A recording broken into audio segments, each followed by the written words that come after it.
Recording will stop here. I put these recordings up and people say they want to listen to them, but not very many actually do. At any rate, it's not hard to put them up, so might as well do it. So they're continuing to do this research. They have a group of true believers, and they get some results that are enough to encourage them to keep trying. This is what it says in Wikipedia about it. The experiments at Duke involved much criticism from academics and others who challenged the concepts. A number of psychology departments attempted to repeat his experiments.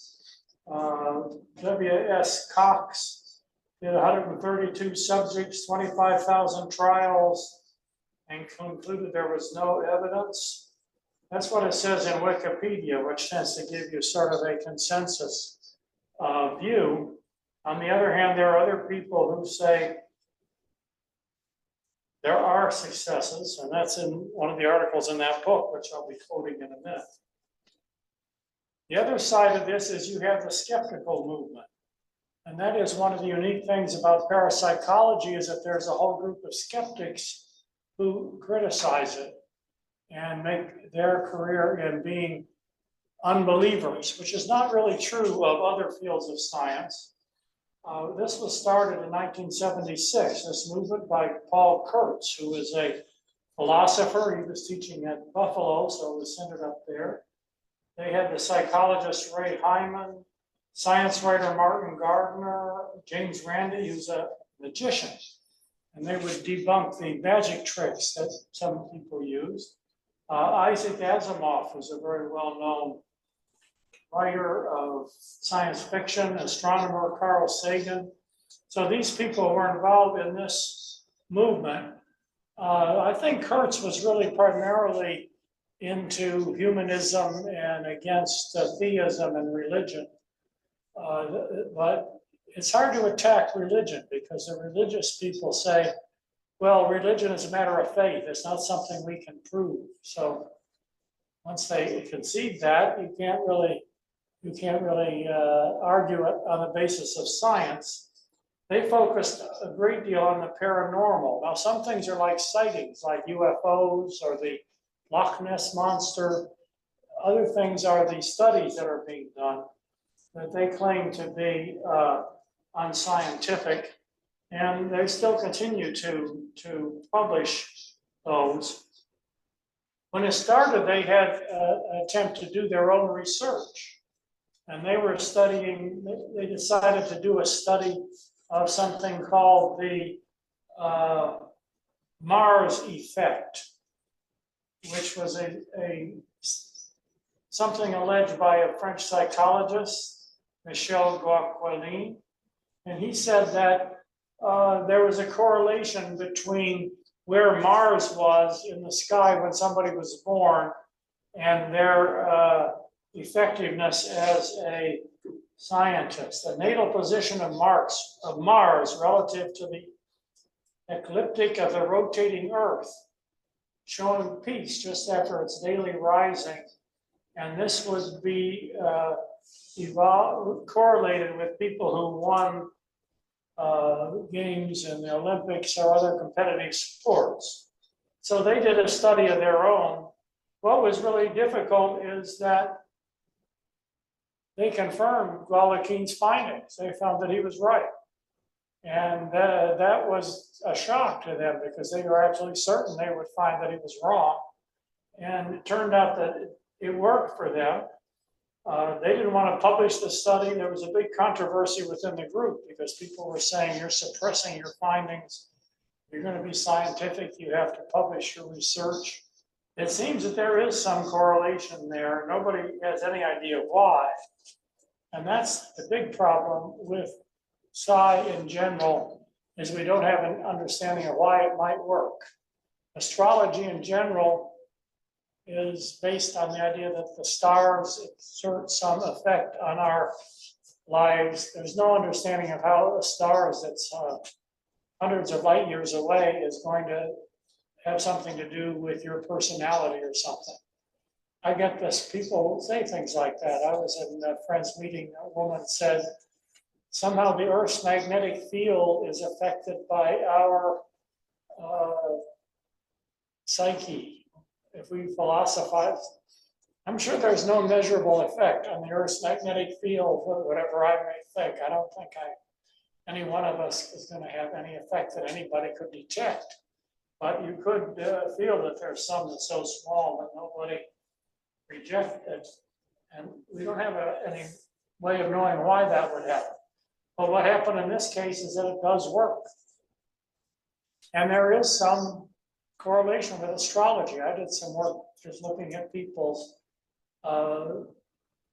astrological signs in the general social survey, and there's some correlation with their professions, what they go into. I don't think that's too hard to explain, though. I think there's a lot of people who follow astrology. They may choose the profession that fits their sign, so it may be it's not that the astrology is guiding them, it's their beliefs. But you get some correlation, not much, but you tend to get some positive, and that's what keeps people going. This was a very well-popularized study by Ray Hyman and Charles Honerton. The interesting thing about that is that one of them is a skeptic and one of them is a leading parapsychologist, and they agreed that they would work together on a study. And they were studying the Gansfield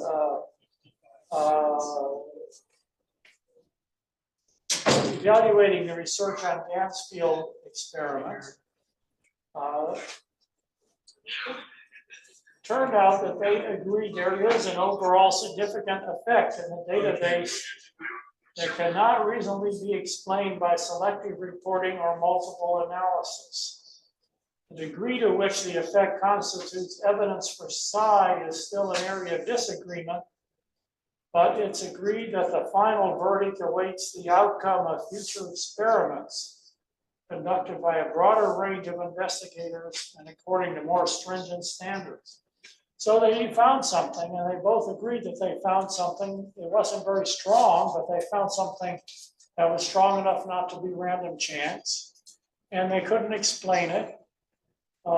You can call it psi, that's not really an explanation because we don't know how that works. You should do more research, try to figure that out. We're trying to do more meta-analysis. Meta-analysis means you take whole numbers of studies and you standardize their data and combine it into one huge database. So you have a huge number of cases. That's a standard technique that's done in all fields. It's not anything specific to parapsychology. And the parapsychologists are very strong about trying to be scientific and follow all the rules and do everything that psychologists do. And they are angry that people don't give them credit, whereas if it's something that fits your expectations, you're much less demanding. This is an address in 2017, Withering Skepticism. The president of the Parapsychology Association is complaining that skeptics are not paying enough attention. Many of the people have just decided it's not worthwhile and they're not going to pay attention.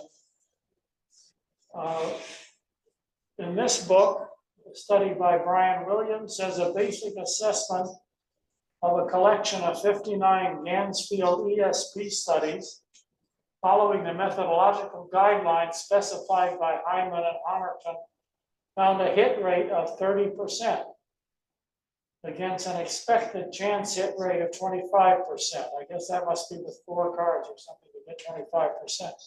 So they feel on average a little more than random chance. Something is going on. We don't know what it is, and whether it's worth looking at is a question. I think it was the second class, I already talked a bit about this Feeling the Future study, which was a big blow up in sort of parapsychology research. This was by a guy named Darrell Ben, who is a very well-known psychologist in social psychology. He's published in a lot of journals. And he published this in a standard journal, the Journal of Personality and Social Psychology, which is probably the most prestigious scholarly journal in social psychology. What he's talking about is retroactive influences on cognition. What that means is predicting the future, as he calls it in the front there, that you're able to anticipate something before it happens. And he had an experiment set up using, he used a computer screen, and you would see like maybe 4 or 5 windows, and you were asked to pick the one that had a sports car behind it. If you were a man, if you were a child, it would be an ice cream cone or something. Or something was going to be behind which of the 5. But the tricky thing here is that the computer would choose after you guessed. So the computer was wired to make a choice after you had made your guess, rather than it already had been made before. So that was his study. And he claimed that people were able to do that better than random chance. They did 9 experiments, 1,000 participants, and I'm not going to try to, I don't think here in the abstract you get the numbers. The mean effect size of psi performance across 9 experiments was 0.22, which isn't very much. I mean, that's maybe 20% of the variation is explained, 22%, but something. Now the thing here is that they sent this out to review. There was nothing you could criticize in it to say that it was wrong, so the journal actually published it. Many people say they shouldn't publish it, it's too ridiculous. It violates all the laws of standard science. So we don't really, you shouldn't really even consider it. Of course, what he said is, what you've got to do is replicate it. And he made his software and all available to people so that they could set it up on their own laboratories and do replications. And most of the replications failed. So in point of fact, it seems that he was sloppy in some way and eventually sort of admitted it. It's sort of like people do a study and it doesn't come out right. Oh, there's something wrong with that one. We're not going to put that one in. We're not counting it. There's been a lot of critique about the methodology of research that's come out of this. This led to what's called the replication crisis, which is mentioned in your book, particularly in the field of psychology, where you have the experiments that psychologists have done and that they've taught in their textbooks for years, and then somebody comes along and tries to do it again and it doesn't work. And there's not that much replication of things. Not enough, according to people think. Replication means to do something over. And that's understandable if your career is trying to get tenure, advance in academia. Repeating somebody else's study doesn't get you very far. And journals don't tend to want to publish a study that just repeats one that was done 5 years ago. So there's not a payoff to people for doing replication, except when it gets to be this controversial, then they'll replicate something. They don't tend to replicate the standard things. That's different from chemistry, say, when you have things that you can replicate in a high school lab, people do them over and over. There's no question that they work. But you have to get volunteers and go through a lengthy process to do a psychological study. So there doesn't seem to have been enough. And there's a question that people should announce in advance how many experiments they're going to do, how they're going to do them, what their criteria are, and it should be, their databases should all be open. A lot of questions have been raised in the field. This is a study I just got recently, raising the value of research studies in psychological science by increasing the credibility of research reports. The Transparent Psi Project. So they're working on making the whole research project more transparent, more believable. You publish every single step in advance of what you're going to do maybe have somebody other than your own people watch it and verify that you really did what you did. They conclude that using this methodology, they could not replicate the positive findings of Ben's 2011 experiment. So after that whole blowout, it turned out that this thing doesn't work, which is not too surprising. It seems like time is sort of a linear thing. You really can't predict things in advance. You might argue on the quantum level, there's some questions about that. There may be instantaneous things. Whatever goes on quantum physics does not generalize to the larger world. Nobody's been able to generalize that. So it doesn't really work. And that's not a very exciting finding. When you find that something doesn't really work, nobody pays too much attention. They didn't think it was going to work, but that's where we went with that. So that's the slides that I have to introduce the topic of psi. Ben is going to come on at 4 o'clock, whenever he actually shows up, and talk about his perspective on that. Maybe we could take any questions, comments. I haven't been getting too many in this class, probably I can't hear people. Maybe they're making them, I don't even hear them. Otherwise, I'll go on to the UFO topic for what time until Ben shows up. But does anybody want to make a comment or question or anything about the parapsychology material? Ted? Yes. Ted, just about the what you mentioned about the Mars effect. Can you hear me?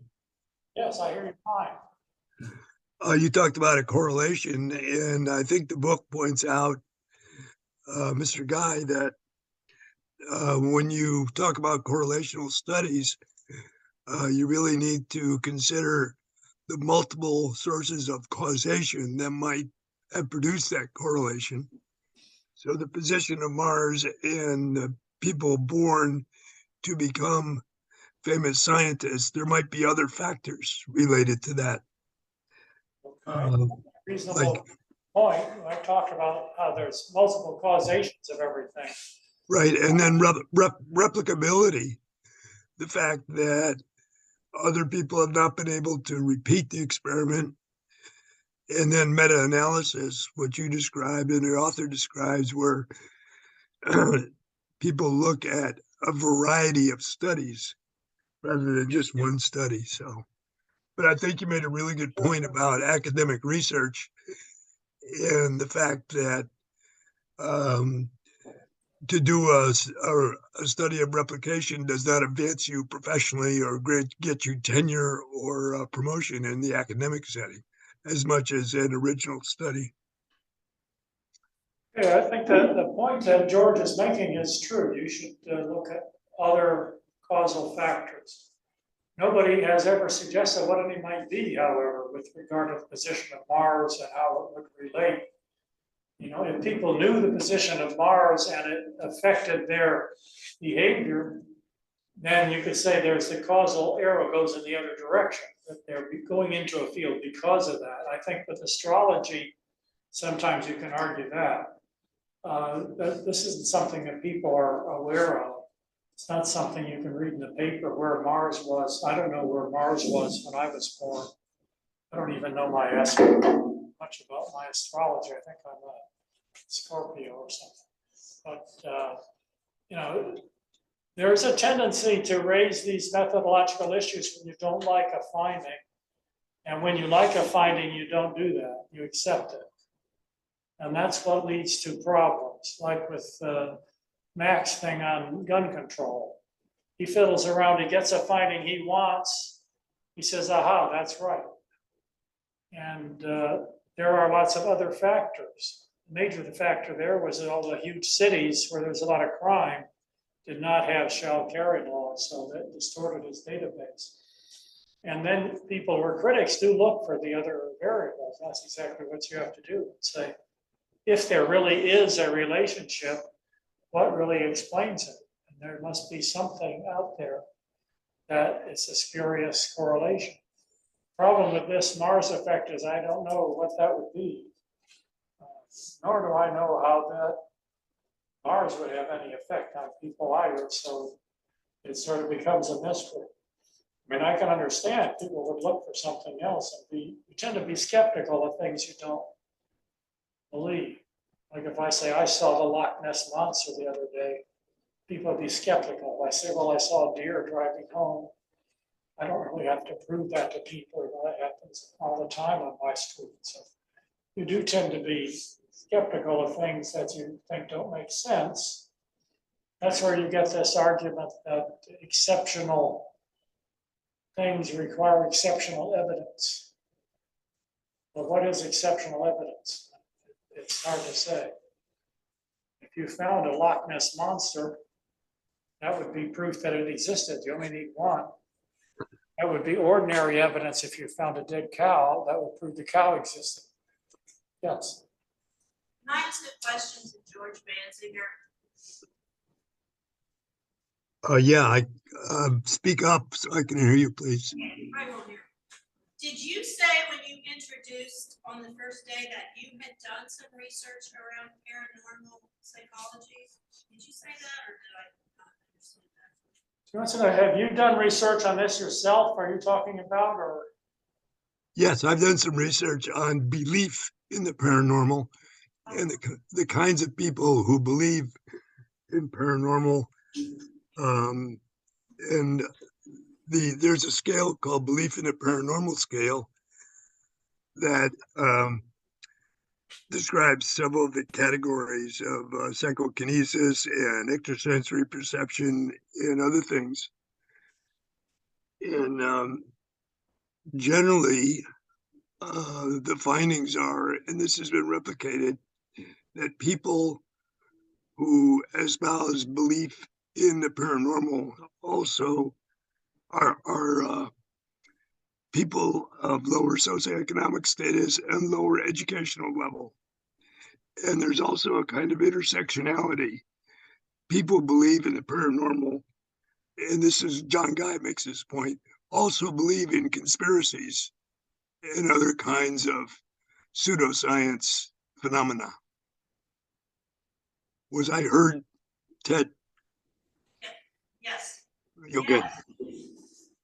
Yeah, I think those are all pretty well established patterns that one would find. Of course, that doesn't prove they're wrong. You know, the fact that less educated people believe something that's sort of criticizing the person rather than the data. But those are factors, and it's interesting to look at why people come to believe certain things. Certainly, we're getting into that more when we get into conspiracy theories in the last couple of classes here. Well, before I go on to UFOs, next week, John Guy has promised to visit with us, and he was sort of asking what, if people had any particular questions for him or things they want him to talk about, or if I did, I gave him some ideas, but if anybody has any thoughts about what you'd like him to talk about, let me know right now. He can even look at the tape of this and hear you directly, so you can tell him yourself if anybody has anything they want to suggest.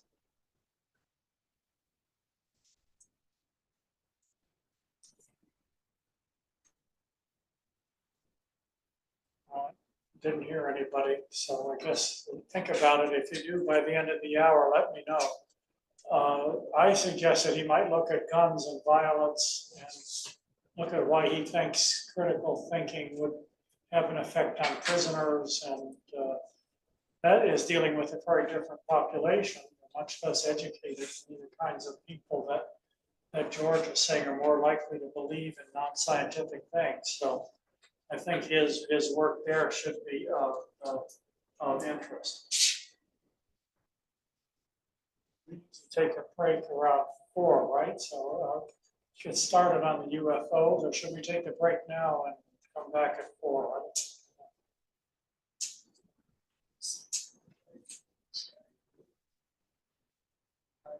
UFO slideshow here, is no problem putting it up. Now let me talk a little bit about it. We'll take our break. No, I'm not. I think I'm muted. No.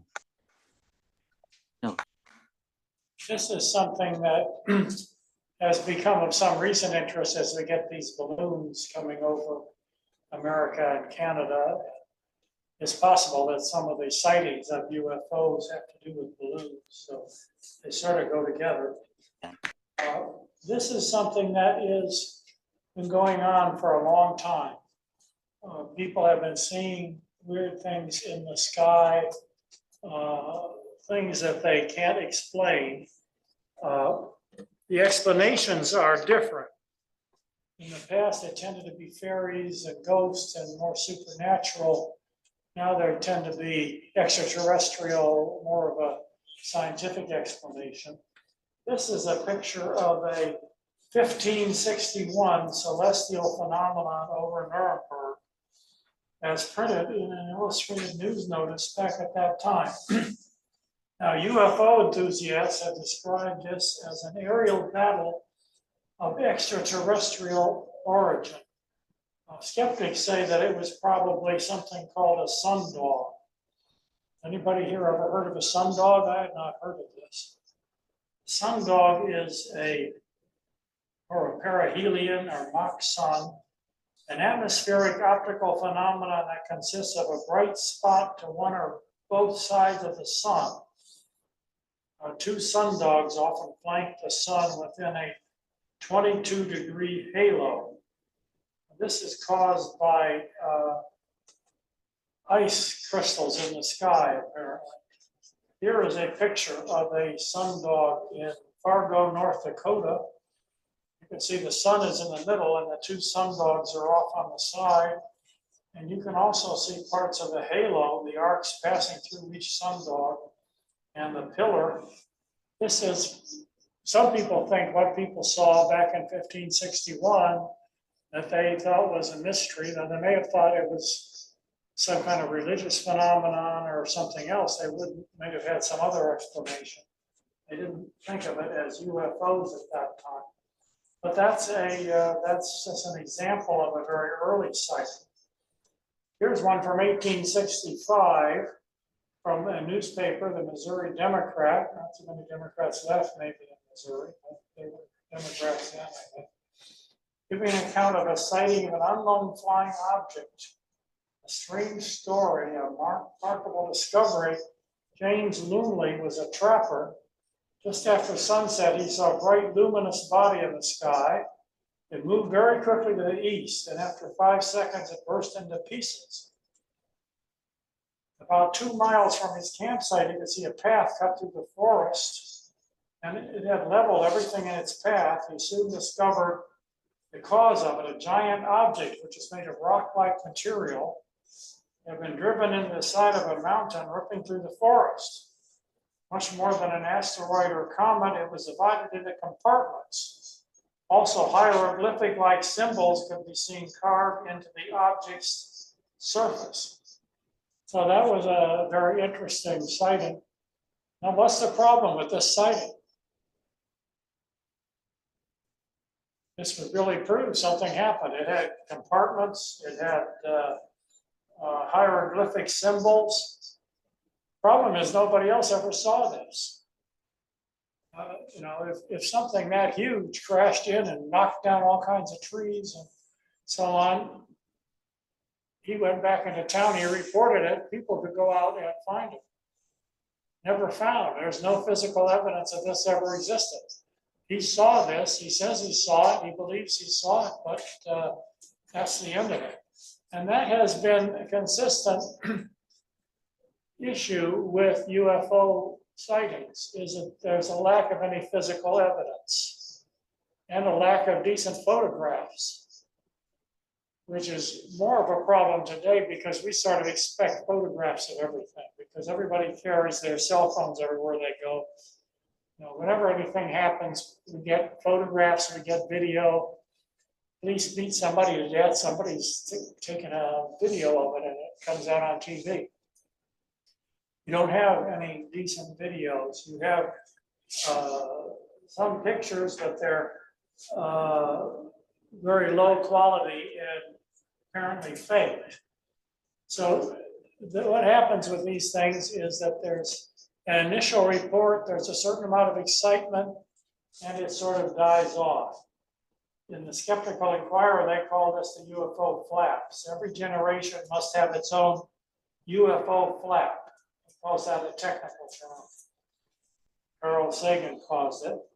We had them in the 50s, the 70s, the 90s, and we had one in 2021, another one with actual videos taken by fighter pilots, which we'll look at a bit, which are a little more impressive. In 1947, civilian pilots sees an object flying near Mount Rainier. They're skipping like saucers. I thought it was like when people skip a rock into the, you can make a rock skip if it's a flat rock and you throw it on a lake or something. It looked like that. You had the Roswell incident where there was debris found from a crashed object in Nevada. And the government reported we found this to be debris. Then they reported, well, it was a weather balloon. Problem is that people who are enthusiasts don't believe them. They think that's a cover-up. So it ties into conspiracy thinking. That really they found something and they're not telling us about it. And that's the issue. In 1961, Betty and Barney Hill recovered memories of alien abduction. They remembered that they were abducted into a flying saucer. And that became a whole rash of abduction stories. I went to some meetings of people who had experienced anomalous trauma, they call it. They wanted it to have a psychiatric diagnosis. Problem is you never get any physical evidence from this. They never bring back anything physical, it's memory. After a while, people get tired of doing this. 1995, an alien autopsy film was presented as leaked footage of an autopsy of an alien. In 2006, the author admitted it was actually a reproduction. And in 2021, the Pentagon issued a report. They had videos of fast-moving lights followed by fighter pilots. We still don't know what that was. They don't have an explanation for it. But that doesn't prove that it's extraterrestrial.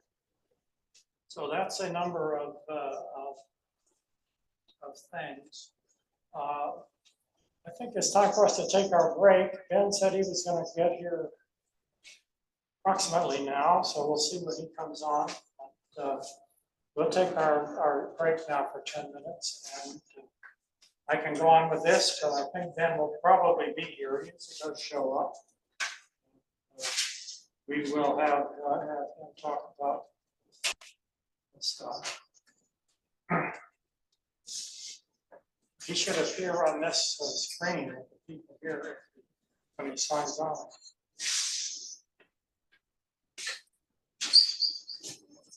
Maybe I'll freeze the recording, but as long as I remember to start it again.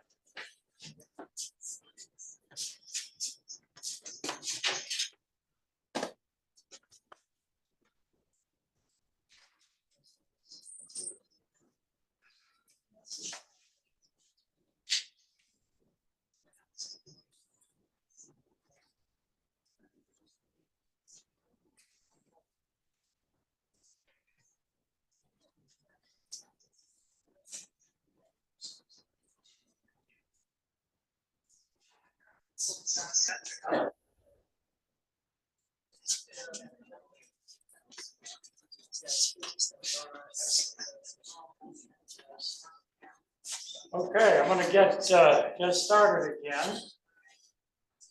Ben was here a minute ago. Is he still there? Taking a break.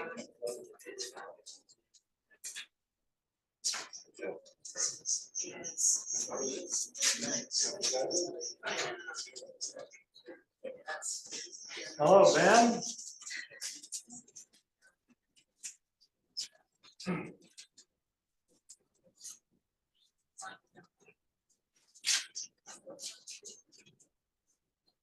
He has only satellite internet at his house. I hope his internet hasn't faded out or something.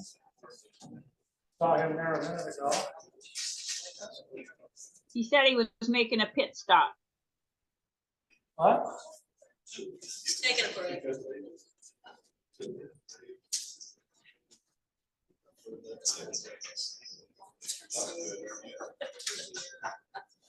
he is.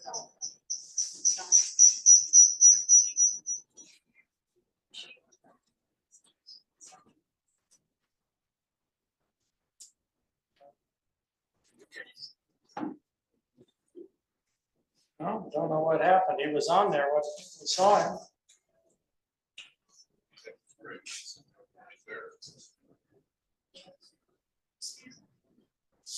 That's where he was. That's where he was at.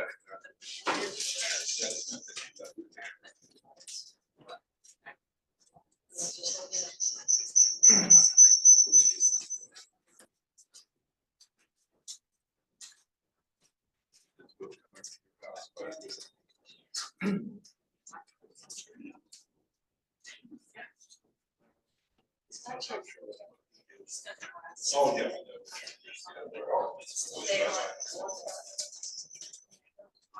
That seems like that. Yeah.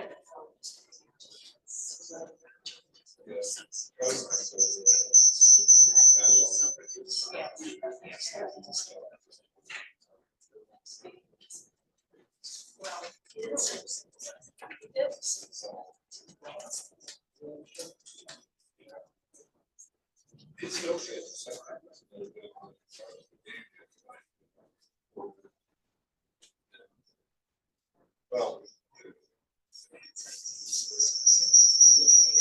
I don't know what happened. We seem to have lost him.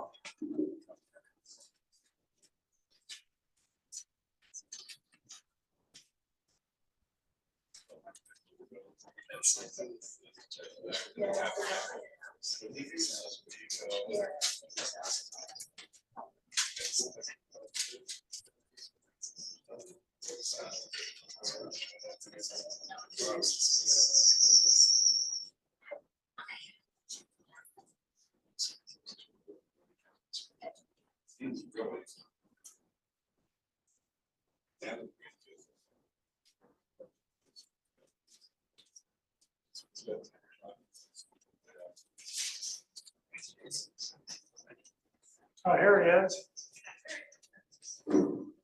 Okay, let's see. Can we hear you say something, Ben? Hey, Let me see.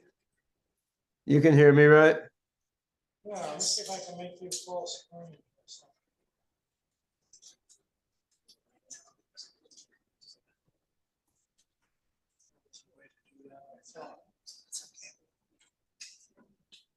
Ted, you're a bit distant sounding, huh?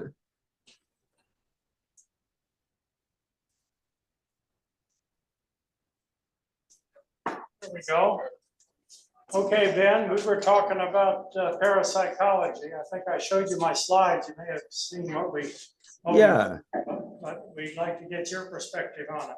sure thing, sure thing. So I know this is generally a class on critical thinking, and parapsychology certainly is a topic that requires critical thinking and often attracts other kinds of thinking, both by those who like it and don't like it, right? And I guess to frame the topic more broadly for a moment, so I haven't been around as long as you or most of the people in this class, but I mean I'm 56. I've been around long enough to see some topics I was interested in and felt were important go from being way out of the mainstream and things you couldn't talk about in a university seminar or a corporate boardroom to being things that are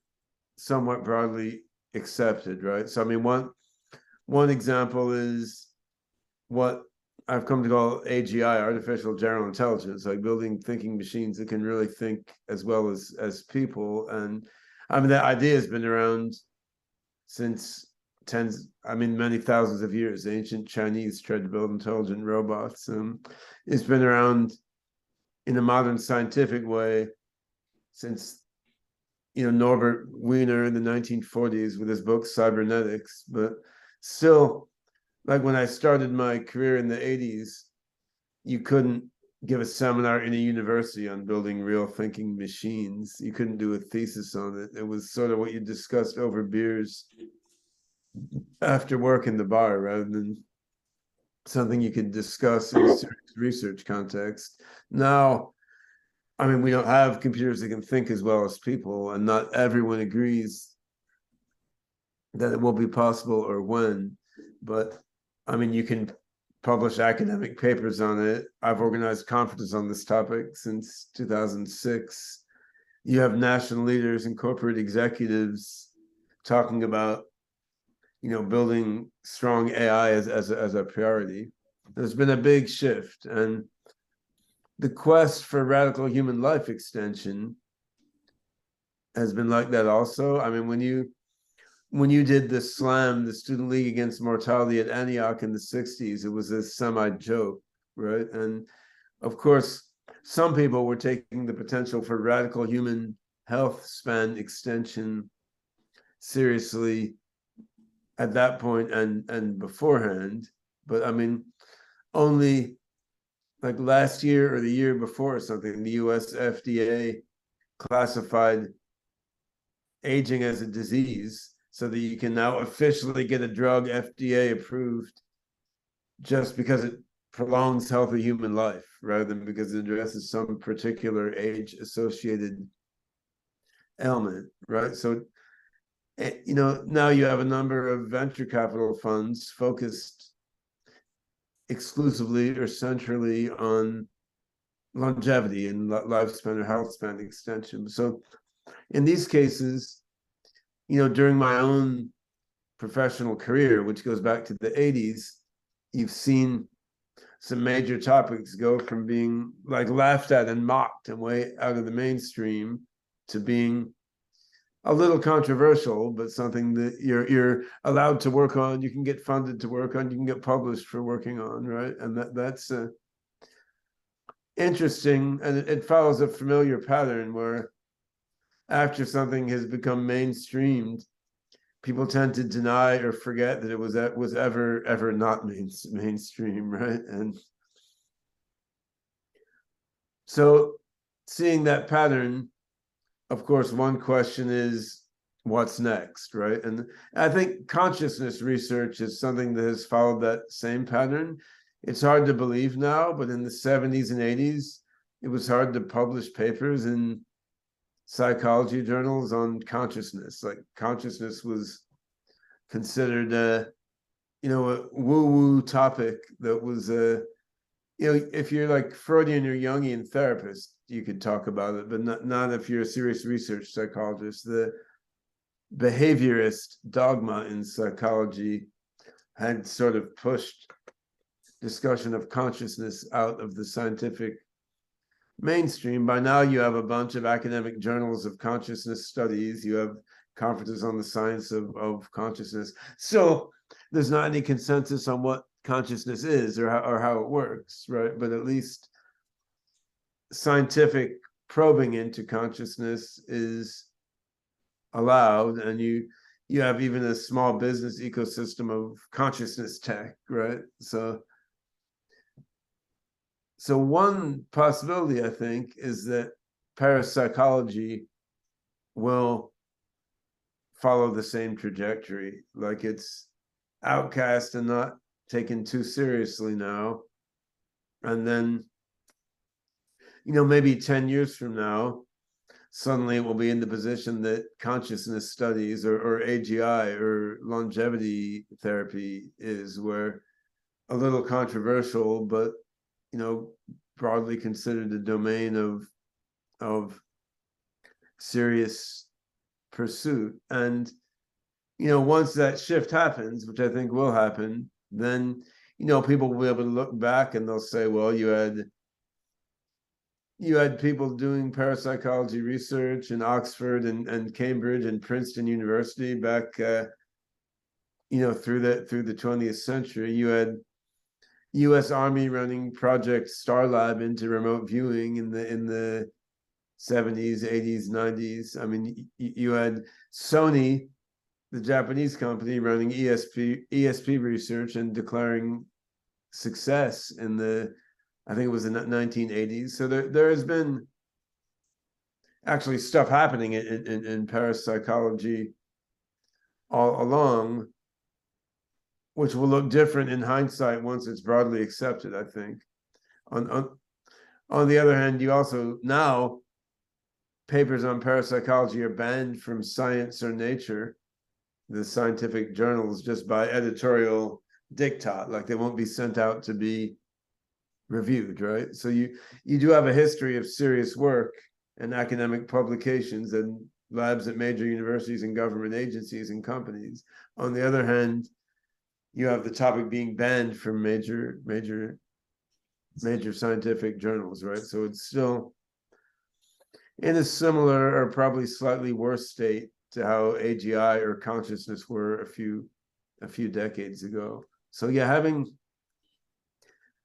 given that framing, let me take a few minutes to talk about my own journey regarding parapsychology, and then I'll talk a little bit about how I see the scientific data and theory and how it looks right now, and how I think it makes sense for people to approach it who are interested in sort of open-minded but critical thinking. So I grew up reading science fiction, and there were many science fiction stories on parapsychology topics that seemed interesting to me as a little kid. I didn't have a strong opinion on it. It was sort of up there with time travel and superhuman robots and lots of other weird stuff in science fiction, right? Then when I got a little older and got to understand physics and science better, I started pretty much thinking it was bullshit, because the fortune teller at the beach resort was clearly bullshit and just collecting people's money to make stuff up. And there was a lot of sort of woo-woo nonsense being spouted about parapsychology, that gazing into crystal balls and stuff, which really did not appeal to me too much as a science geek, right? And then later on in life, I had some experiences that looked like spooky, like remote viewing stuff. I didn't know how to explain away. Not so much about myself, but I was close friends with someone who clearly seemed to have some ability like this. Like she would say she saw something, then you'd go like a half a mile away, you'd see the thing was there, and you're like, well, how did she know that thing was going to be there, right? So I had some anecdotal observations that looked like they were someone close to me doing remote viewing, like seeing something far away, and then you go there and it was there, and I didn't know how to explain it. But on the other hand, I didn't come to a settled view of it. And then a guy named Damien Broderick, who later became a friend, wrote a book called Outside the Gates of Science, where he reviewed in a non-technical way a bunch of data from sort of the academic parapsychology literature, just people doing lab experiments on ESP, on precognition, remote viewing, and so on. And I followed up the references in this paper and spent, I don't know, 10, 15 hours a week over a few months' time just looking at papers and data sets. And I became convinced there was something weird there that you could not explain away. I wasn't quite sure what, and there were dubious things and things I didn't like in the data, but I mean that on the whole, it didn't seem like it was all nonsense, right? So then there were two possibilities. One is it's a real phenomenon of some sort. The other is all these researchers over a long period had just made up the data and faked it, right? So then I got to know Damien, who'd written the book. He had a common interest in transhumanism and futurism and AI. Through him, I got to know a lot of the researchers who had published these papers. I went to some events with these researchers, and these looked like very serious sort of academic lab rat type people. It was hard for me to believe, and their own careers had suffered tremendously from working on parapsychology. It was hard for me to believe all these people were like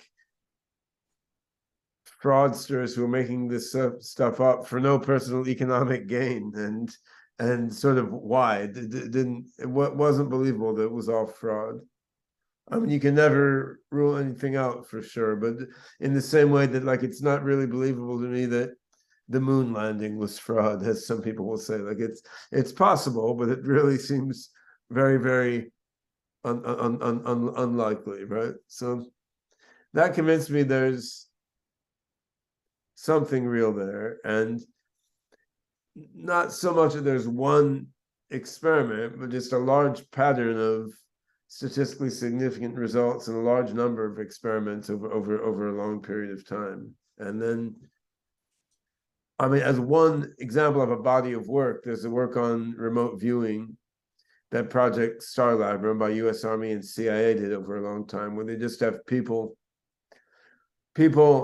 sit in a quiet room, some other person is with them, the other person goes off somewhere, then the person still left sitting there is trying to visualize where the other person went to, and they will draw a picture of it. Then a third party will compare the picture they drew to a photograph of where the other person actually went. And there's often quite remarkable correspondence. This was studied statistically over decades by US Army, and they actually used this to find where Saddam Hussein was hiding. Someone visualized the hole that he was hiding in the bushes around the entrance to the hole and so forth. So that body of work on remote viewing by US government, it's published, it was done at large scale over a large body of years. I met many of the people involved in it.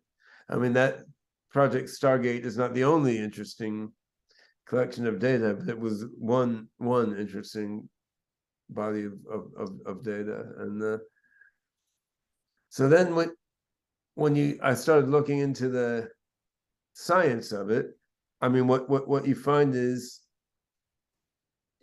it's pretty hard to see how physics as we know it will explain all this stuff.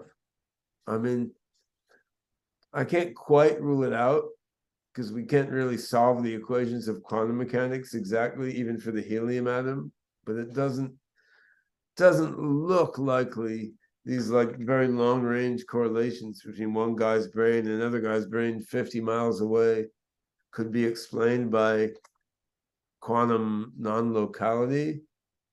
On the other hand, we don't actually have a coherent unified theory of physics known to humankind now, right? Like quantum mechanics and the general theory of relativity that explains gravitation are not consistent with each other.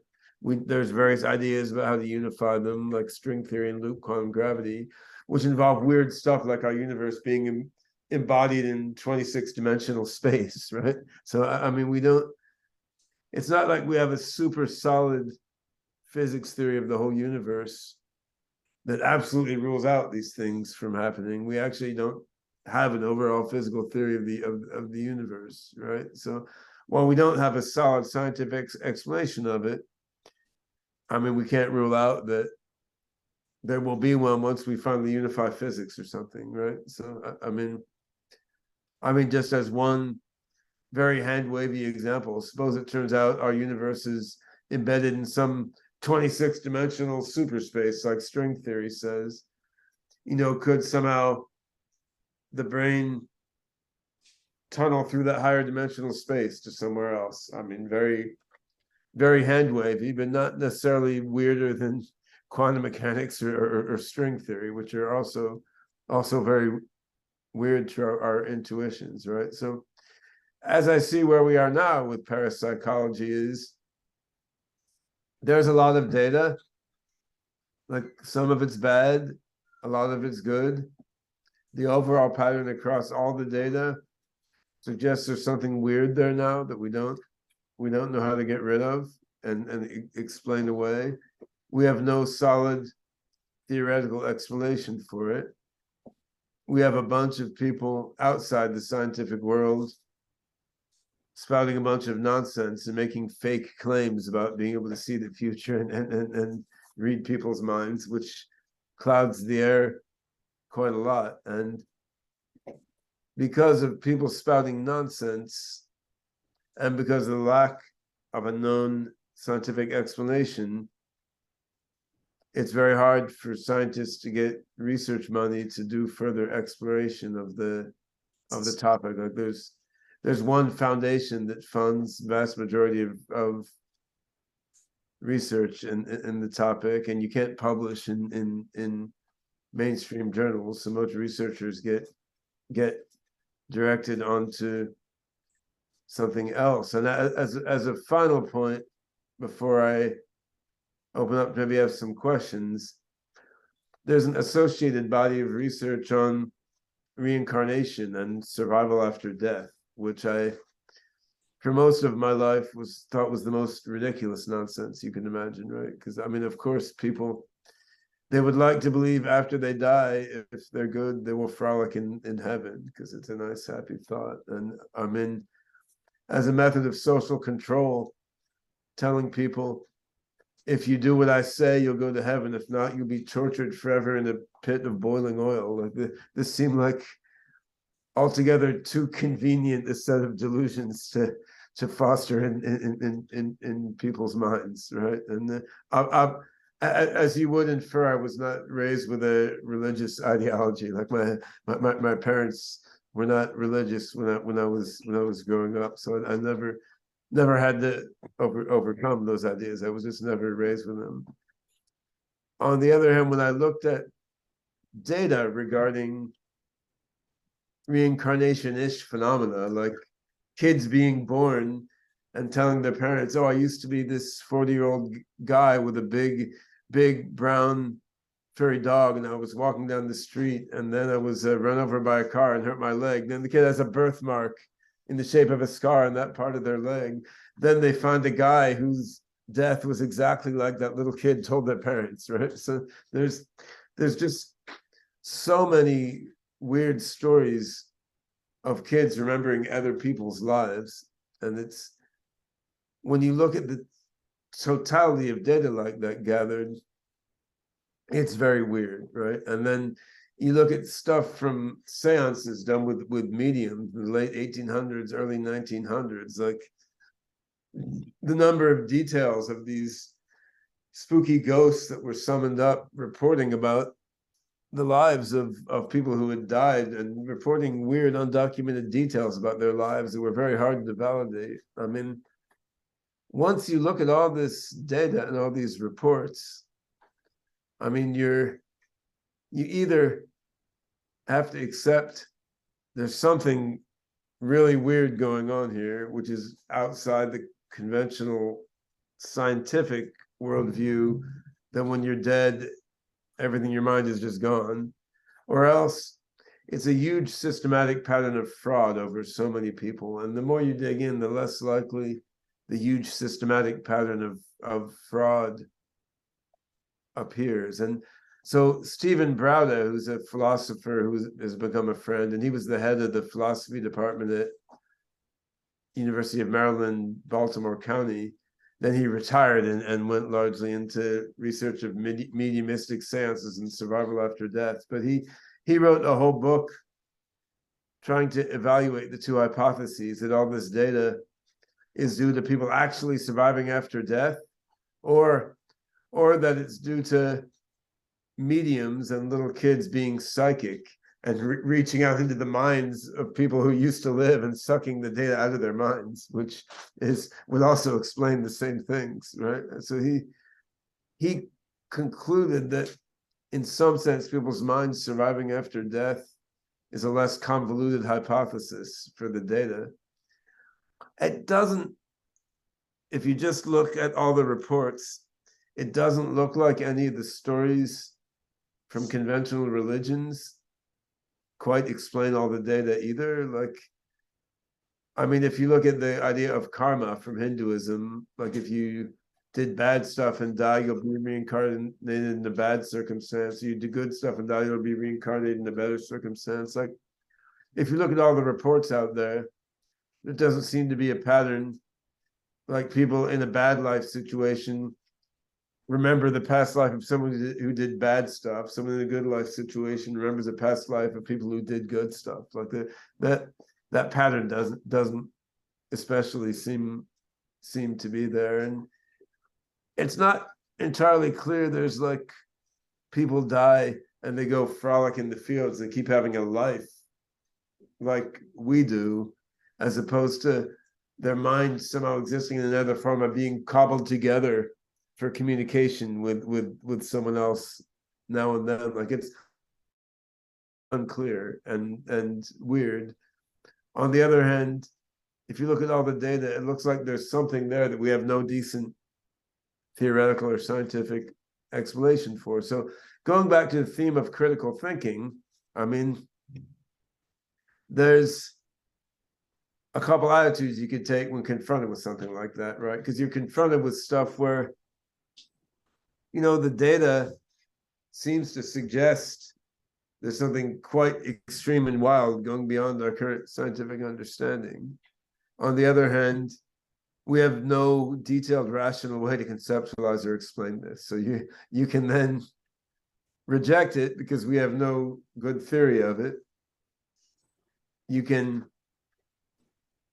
ignore it because it's just confusing and there's enough other confusing things in life.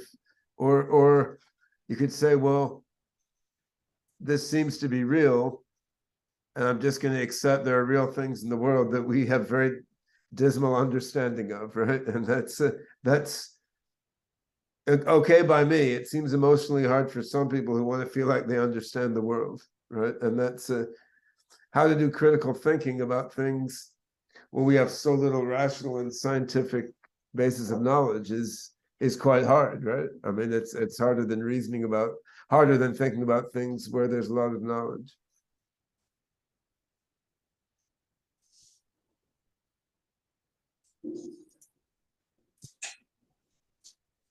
So yeah, I think that's a long enough speech, Ted. If people have a few questions or comments, that'll be fun. I would like to open this up to both the people here in the room, and let's see how I go to gallery here. We can see all the other people, not just things in one of the windows now. So we can hear questions, comments. Anybody have a question or comment? I had a question, Ted. Is that George talking? Yeah, can you hear me? I hear you. That's your face. You got your video Oh. turned on. I can hear your I voice. don't see you, but I hear you. Good enough. Okay. Go ahead. Yeah. Ben has talked about how AGI has undergone a transformation of being on the fringe to being accepted. But it seems to me that AGI has passed the tests of replicability and testability and a lot of other tests of scientific world presents. Whereas in the decades that parapsychology has existed, it's been unable to pass this test, which AGI has passed in a matter of a couple decades. So I know you mentioned on the issue of remote viewing and incarnation a lot of reports, but a lot of these are anecdotes. In the book that your dad assigned to us, Think Straight by John Guy, he talks about the problems of anecdotal evidence. So do you really think that parapsychology is going to undergo the same kind of transformation that AGI did Yeah, from being on the fringe to I think excellence. they're different cases, of course, and AGI, in the sense of human level general intelligence, artificial general intelligence doesn't exist yet, right? I mean, no one has built it, and there are people like Roger Penrose, the Nobel Prize-winning physicist. So I mean, he believes that computers will never get as generally intelligent as humans, even though they may do some smart, interesting things, and that's not yet proven, but other AI systems that are narrower than humans have started to do amazing things that everyone can see, which makes more people optimistic that we will get to AGIs, even though nobody has seen them, right? That's so that's different. I mean, AGI, of course, is an engineering pursuit rather than science, but I guess there's a scientific hypothesis that AIs will think as well as people do, but that's not that well defined because we don't have a perfect test of thinking like people do. Now, the idea that machines will be conscious like people is different. It's still wide open. So I mean, I think each of these examples, like AI or longevity science or consciousness science, has its own particular characteristics. The sociology of going from being on the fringe to the mainstream is kind of similar anyway. In terms of anecdotal versus empirical evidence, I mean, I would say I've never met any community of researchers who was more dedicated to careful statistical analysis of like rigorous laboratory results than parapsychologists. I mean, so if you look in the Journal of Parapsychology, I mean, all you'll see is lab experiments crunched with rigorous statistics, and that journal allows publication of negative results, experiments that went wrong, and encourages it, whereas most journals don't because they find it boring. So that, I mean, the level of rigor in doing lab experiments and analyzing the results is higher in parapsychology than anywhere else because they know, the parapsychology researchers, they know everyone's trying to call them charlatans. I mean, I'd say quantitative finance is probably number 2 in the areas I've worked in. I mean, there people are pretty careful with statistics because you lose a lot of money if you overfit your data or get the statistics wrong. Whereas in biology or social science, people tend to be very, very fudgy with statistical validation. I mean, even in medicine, oftentimes. So definitely, the parapsychology research literature is not founded on anecdotal evidence. I mean, it's founded on laboratory science. It is a weird corpus of data in that, you know, sometimes experiments work, sometimes the same experiment doesn't work, and you don't always know why. So there's a lot of meta-analyses, which is statistical analysis across many, many different experiments. And so that's, I mean, it's complex and confusing, but not because it's anecdotal. It is based on crunching lab data. Now, the stuff about reincarnation and survival after death is anecdotal, but I mean, it's statistical analysis of hundreds of thousands of anecdotes collected by hundreds of researchers over many countries. But this is based on people's subjective reports and then doing like sleuthing to see whether things people said were actually true or not. So that, I mean, that just by the nature of it, that's been not as rigorous as like ESP or remote viewing research, which have literally been done in the lab. And I know Ted may have some views on this because I mean, he's done a lot of statistical data analysis also, and he may be a little less convinced by the parapsychology data than I am. I think that the data that they have is good compared to the data that people have a lot of other things in psychology. It's not like they're weak in terms of data, but the effects that they find tend to be small. Like it goes from 25% is random chance and you get up to 30. You know, if they could get up to 50% or 60% with, let's say, a Gansfield experiment, then everybody would be convinced. I think it's just that you get these very small effects. And you get them enough, and there's enough of them that it seems like there really is something, but somehow we never figure out why. And we never figure out how to get it up higher. And that's the frustrating thing, I think, with that field. Well, whereas with anecdotal reports, people report very strong effects happening now and then, but you don't know how to force them. But of course, some things in life are like that. Like falling in love is like that. You fall in love a couple times in your life, maybe for most people.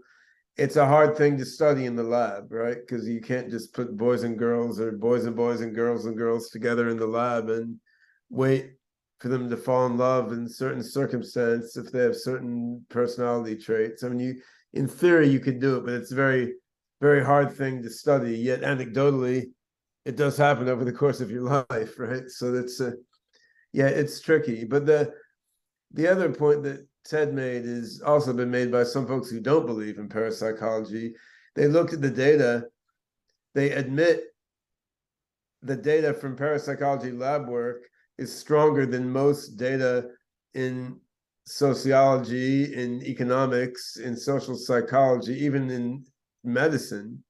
But then you could draw a couple conclusions from that. You could say, well, maybe parapsychology is real, or you could say, maybe we just do science wrong, and all the data in these other fields is also bullshit and should be thrown out, right? So I mean that debate is also being had, and is not.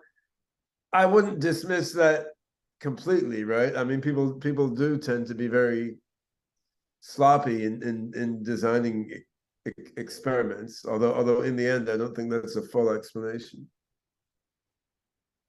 Well, I was really discouraged with Bim's experiments on precognition because it seemed like he'd done so much, it was so rigorous and so on. And then it turns out he probably was pretty sloppy and they didn't replicate very well. And that's now it's true that we found that an awful lot of research in psychology doesn't replicate very well. And an awful lot of it is sloppy, and that is discouraging in general.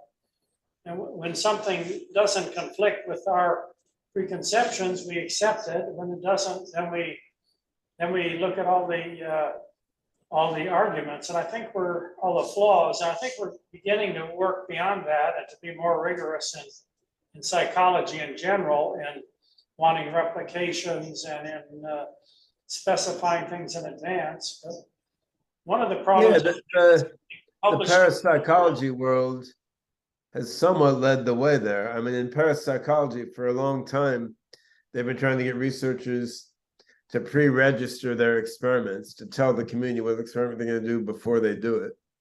And that has only much more recently started to get done in mainstream psychology, actually. So Ted, I must now go and pick up your youngest granddaughter at her preschool. Oh, I wanted to say, I should have said this earlier, that Ben is a very busy guy with his family and professional life, so I appreciate his coming to visit the class. So very much appreciate that, Ben. We know you're busy. Yeah, Thank you, thanks. Ben. And no, it's always a pleasure to get the questions and feedback. I wish I'd left more time for it. That's the fun part. But yeah, thanks for inviting me, Ted. And yeah, perhaps we'll do it again sometime. any last questions or comments? And this is what about your idea of stopping aging? Many of us are older than you are. I think we all are. Well, that's less, to me, that's less controversial, right? I mean, molecular biology, genomics, and so on have all advanced a lot. Systems biology is advancing a lot. It's pretty clear now. There's no reason why you can't prolong lifespan almost indefinitely, even without doing weird stuff like porting your mind into a robot or something. Because I mean, for example, in work we did with fruit flies 8 years ago, we created flies that live twice as long as normal flies by selective breeding over many generations, looked at their DNA based on seeing how the DNA of long-lived flies differed from short-lived flies. We designed a supplement, a collection of Chinese herbs, a novel combination of traditional Chinese herbs. You fed the herbs to a middle-aged fly, it would then, on average, live to double the lifespan of a normal fly, right? So, I mean, that's, of course, flies aren't people. When you give those therapies to people, they had some beneficial effect on slowing down the speed of Alzheimer's, but I mean, it didn't make people live super long time. And if you give it to middle-aged people, of course, it would take decades to tell if it prolonged their life or not, right? So, I mean, there's a lot of work to do there, but it's very clear that in principle, you know, with the right therapies, you can prolong lifespan of an organism by a factor of 2, 3, 4, 4, 5, and so forth. I mean, the challenge is to do that fast enough to help us who are alive now instead of helping our grandchildren or something, right? And I'm working on that actively now. We have fruit flies that live 5 to 8 times as long as normal flies. Their DNA is strikingly different from normal ones, and we're using AI to try to map what we find from the fly genome into human genome. And you can do not just nutraceuticals, you can do drug cocktails, you can do gene therapies. So I mean, I think there's mainstream science approaches to try to significantly prolong human health span. Exactly how long they'll take to mature is always hard to predict, right? Like, is it 5 years or 50 years? Doesn't matter in the scope of human history, but matters to all of us, right? I mean, it feels like we're at most decades from being able to radically prolong human life. I hope it's 1 decade or less, but that's challenging. That part of the issue is you can figure out what genes you need to zoink to prolong an organism's life, but just doing research on safe delivery mechanisms is slow because it's medical research and you don't want to hurt people while testing stuff, right? So there's obstacles, but a pretty clear path. But that would be a whole other discussion, Ted, I think. I've told Ben that my problem is I'm worried I'll be blind and deaf and live forever. Well, that should be solvable by gene therapy into the relevant tissues, right? But again, whether that's available on the market 5 or 20 years from now or something is not obvious, right? But I mean, the mechanisms you use to cure many causes of blindness and deafness are clear. So I sort of feel like human aging can be cured by normal science rather than needing a huge like Kuhnian paradigm shift, whereas parapsychology needs a paradigm shift. But I've got to go now though. But yeah, maybe we can do a session on that another time. Okay, well, thanks for joining us. Yeah, thanks a lot. Our Bye-bye. hour is just about finished. I want to remind you that we're not having class next week. I'm going to Mexico. We're going to make it up with have an extra class after the March 14th. So we will have an extra class. I'm going to pick up on the UFO stuff after. I got an email from John Guy who was asking me how long we wanted him to talk. He thought he'd have to be here for 2 hours, but it's during his work day. I told him maybe 15 minutes or half an hour would be good. And if you do have questions, we can forward them to him before that.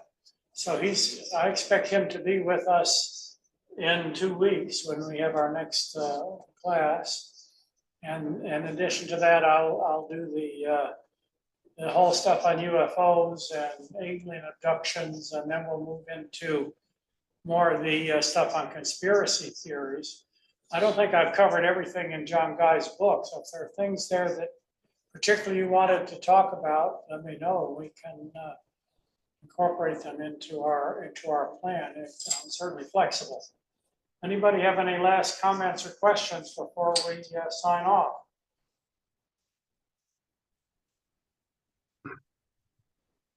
All right. Thanks, Ted. Thanks, Ted.